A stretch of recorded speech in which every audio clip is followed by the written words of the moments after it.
po kigudde waani bagenda mutuusa kuteeka nsonga mufu. Moses Bakulu Mpajingo n'abadde atemera mu gy'obukulu 23 yakubiddwa amasannyalaze n'afiirawo ng'ono abadde ataasa mwannyina amanyiddwa nga Betty Nabukenya abadde ayanika engoye kyokka amasannyalaze ne gamukwatira ku waya nga tasobola kugyeggyako. Ndabye mukwano gwange Mose Bakulu Mpaji munange kwita tokyabitaka kwita munange tokyabitawo omwana wange nyaye nnyabo nyaye. Asimattusa okufa annyonnyodde engeri mukulu w'ono amasannyalaze gye gamusseemu wabula nga naye omubiri gwonna ategeeza nga bwe gukyalimu amasannyalaze nga n'okutambula tannaddamu kutambula. Badde ndi mu kwoza ngoye badde nyanika ngoye amasannyalaze ne gansika. Brother yange kujja okuntaasa mu kujja okuntaasa yate n'alemererwa ne gamukuba eri ku kisenge ne gamukatta emikono.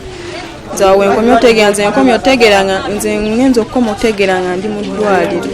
Sizze mutegeera kintu kyonna paka kunkomyawo wano.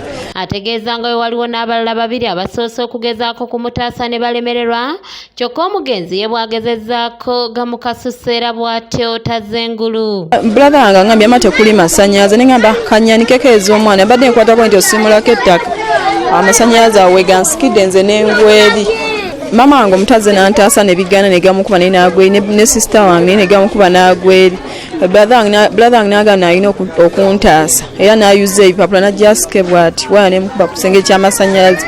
Kuddamu omusika omulundi ogwokubiri agudde wansi tazeemu n'abimba jjovu nga amata ge bamuwa bikomawo nga bifu. Abatuuze ababaddewo bannyonnyodde embeera bw'ebadde na butya bagezezzaako okutaasa kyokka obuzibu ne babussa ku bawumeme abamala geekolera.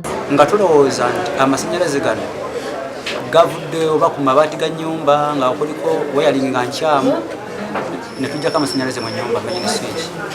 Seka wange mwana muto wange nenyingira mu nnyumba nzijeyo magalo tusale ki waya nsanze waya bagikutudde nga bagijeeyo sayidi y'ennyumba waya nesigala nga eri ku ttaka waya esigadde ku ttaka nga yaka omuliro.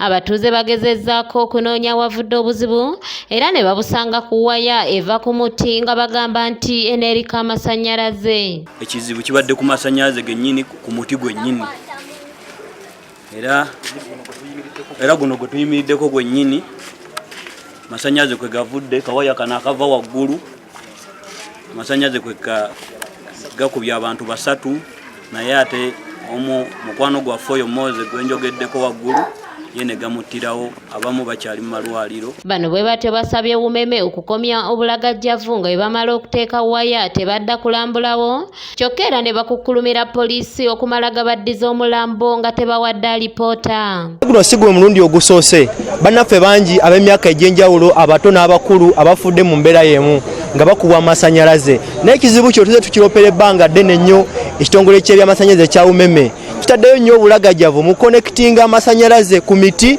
ne wansi okulaba waya nga zikola gye zitambulira. Abantu baffe bangi bazze bafa mu mbeera y'emu naye nga tewali n'ekimu kikola kikyusibwa. Tukubira omulanga aba Umeme batuyambeko wakati nga basimba emiti gino ne waya zino ez'amasannyalaze bateekeko ekipimo tulaba nga waya z'amasannyalaze ziyita ku mabaati. Shafiru Mwesije, Kanyike Kevin ne Kavuma Lawrence be bakusakidde eggulire lino okulwa ABS Television. Omwana wange Mose